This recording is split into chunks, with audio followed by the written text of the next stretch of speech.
সবাইকে নমস্কার। দেখো আজকে আমাদের বাড়িতে অম্বুবাচী পূজা, তোড়জোড় চলছে, রান্না বান্না, সবজি কাটা চলছে। তো আমি এখানে ডিম আলু সিদ্ধ দিয়ে দিয়েছি, আবার ভাতও বসিয়ে দিয়েছি, কারণ আমরা পুজোতে ঠাকুরকে ভোগ দিয়ে দিই, ভাত রান্না করে দিই। তো ডিম আলু সিদ্ধ হয়ে গেছে, ডিমটাকে ভেজে নিচ্ছি। আর তরকারিটা বসানোর জন্য এখানে আদা পেঁয়াজটার সঙ্গে হলুদ ধনিয়া জিরের গুঁড়া মিশাইয়া তেলে দিয়ে দিছি। মশলাটা একটু ভাজা, এরপর এটার মধ্যে আলুটা দিয়ে দেবো। এটা করতে করতে দেখো আমার ডিম আলুটাও ভাজা হয়ে গেছে। এবার মশলাটা মোটামুটি ভাজা হয়ে গেছে, একটু কষায় এটার মধ্যে আলু দিয়া তরকারিটা করে নেবো।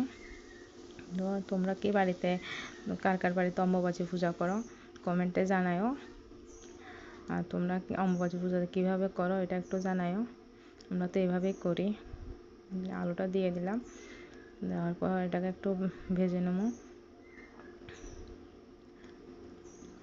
কারণ সবজি তো করতে হবে, অনেকগুলো সবজি করবো। তো ভিডিওটা একটু ফাস্ট করে দিলাম, নুন দিয়ে দিলাম সবজিতে।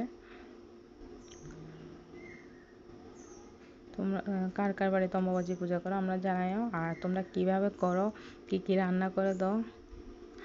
আমরা তো তোমাদের আমরা করি পাঁচ তরকারি বা 3 তরকারি বা ধরো 7 তরকারি, মানে বেজুর তরকারি দেয়া ভাত রান্না করি, এরপরে একটা পায়েস রান্না করে এটা দেয়া ঠাকুরকে ভোগ দিই। তোমরা কে কীভাবে দাও জানাইবা। আমার মোটামুটি আলুটা ভাজা হয়ে আইছে, জল দিয়ে দিলাম। এরপরে এবার এটা একটু করে ফুটে এলে ডিমটা দিয়ে দেবো। আসলে সবসময় ভয়েস ওভার দেওয়া হয় না, ভয়েস ওভার দেওয়া হয়তো আমার ভয়েস ওভারটা ঠিক মতো হইতেছে না, সবাই খারাপ পাইও না তোমরা। আর এখানে ধরো ভাজি করতেছে, আর আকড়ি ভাজি করুম আর কুমড় ভাজি করবো। এখন আকড়ি ভাজিটা বসাই দিতেছি, এটা হয়ে গেলে এরপরে কুমড় ভাজি করে আলাম। ভাজিটা বসাইতে আমার এদিকে ডিম আলু তরকারিটা হয়ে গেছে, এটা নামাই আনিছি। ভাজিটাও মোটামুটি হয়ে গেছে, এপিট ওপিট করে একটু ভাজা নিতেছি। এটা আমরা পূজা দ্বিতীয় দিনে করে লাইছি, অমাবাসী যেদিন লাগছে দ্বিতীয় দিনে করে লাইছি। তো আমাদের সঙ্গে ভিডিওটা শেয়ার করতে পারছি না, ভয়েস ওভার দিতে পারছি না সময়ের লেগা। তো এখন আজকে দিয়ে দিয়েছি, এখন আরেকটা তরকারি বসানোর জন্য প্রিপারেশন চলছে। তারপর এটার মধ্যে সেম ভাবে মশলাটা একটু ভেজে এরপরে এটার মধ্যে সবজিটা দিয়ে দিয়েছি। এটা সবজি রান্না করতেছিলাম আমি। 3টা তরকারি করছি, একটা হচ্ছে ডিম আলুর তরকারি, একটা হচ্ছে মিক্স সবজি করছি, আর মাছের ঝোল করছি, 2 রকমের ভাজি। এই 5টা পদ দিয়া ঠাকুরকে ভোগ দিছি। তো এদিকে কুমড় ভাজিটা বসাইয়া দিলাম।